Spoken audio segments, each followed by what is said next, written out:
says aim's real big.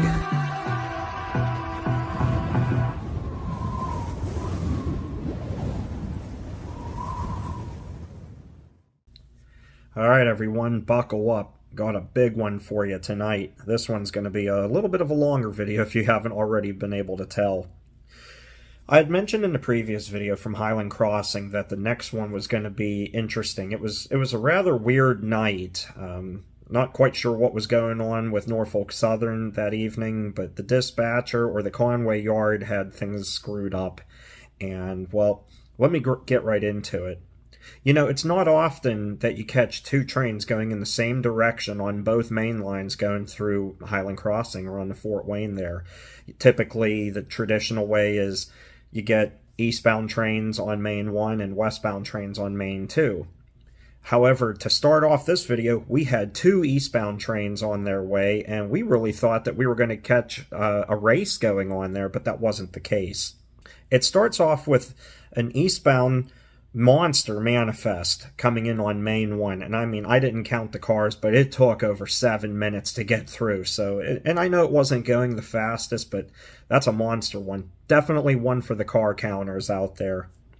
And shortly after the tail cleared Highland Crossing, you could see the lights coming for the eastbound intermodal that was on Main 2, and I mean, it was just crawling through. And well, not crawling through. That would be the next train, actually, which I'll get into that in a moment. But this one came through on the heels of the manifest, taking up both main lines, and then there wouldn't be any activity for a little bit. Then all of a sudden, an eastbound intermodal would be coming by, and it would stop short of the crossing. Not really sure why until we started to realize what time it was, that perhaps Amtrak was going to be coming through. But I had checked and seen Amtrak was running 30 minutes behind schedule. Now, this is where it starts to get screwed up with NS. To my understanding, trains were stacked up along Main 1 as far as we know. It could have been all the way to Enon and down towards Bright and all the way down into Rochester, hogging up that main line for several miles. So this one would stop short of the crossing as a westbound intermodal would come crawling through. Not quite sure why it was going so slow. Typically intermodals go a lot faster, unless they had to go slow because of blockages further up the line. Now, that would come through, and then shortly after that, you'd hear some radio chatter for Amtrak. Amtrak 29 would literally be on the heels of that intermodal, and you'd hear them call out at CP Wood that they were clear. And, you know, again, another rare event where, with all the activity going on, Amtrak had to slow down as well because of the intermodal. You'll even hear them on the radio say, we're following somebody. So it was really cool to catch Amtrak coming through at a much slower speed than normal. And, well, I feel bad for the passengers on that train because by the time they got to, I think it was Alliance, they were over 40 minutes late there. So, with that said, that would be that. Finally, after Amtrak would go through, you'll hear the horn for the eastbound intermodal, and they would finally proceed through, and then that would wrap up the night. Told you, this one's a big one, so grab some snacks, grab a drink, get comfortable, and enjoy a lot of trains. And if you're a car counter, this one's definitely for you.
So we have a eastbound and we have a westbound.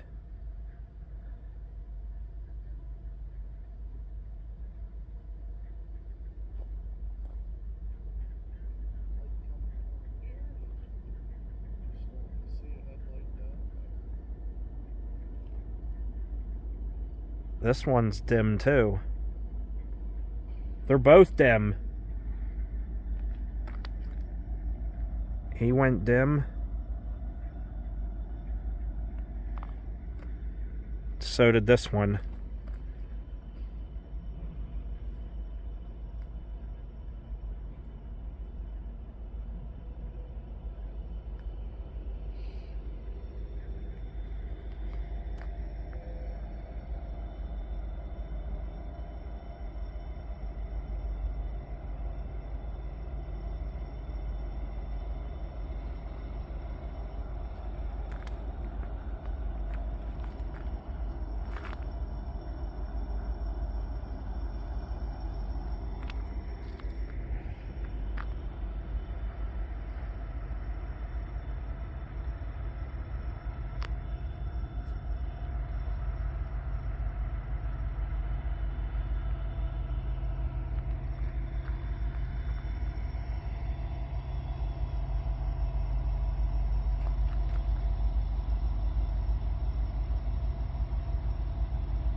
Alright, everyone. That's going to wrap up this video. Boy, I'm tired out. A lot of trains, and I love catching them. I love doing these railfan videos and putting them all together for you to enjoy. But yeah, it does get tiring sometimes when you have to hold a camera for like 10 minutes straight. That's why tripods are very nice, especially at nighttime. But you just never know what's going to happen out there on the high iron on the Fort Wayne line in Beaver County. And that was basically what this video was all about. No idea what the night was going to bring, but it sure was interesting. And I know a bunch of my friends that are up there, they've been catching some unique things and trains that, an activity that is abnormal, but it's not unheard of. So I need to get back out there and do that and catch some trains with them. But anyway, with that said, I'm going to wrap up. Thanks for watching, everybody. I really hope you enjoyed. And if you made it this far in the video, thank you. I hope I didn't bore you too much. Anyway, take care and stay awesome. I'll see you next time, wherever that may be. Bye-bye.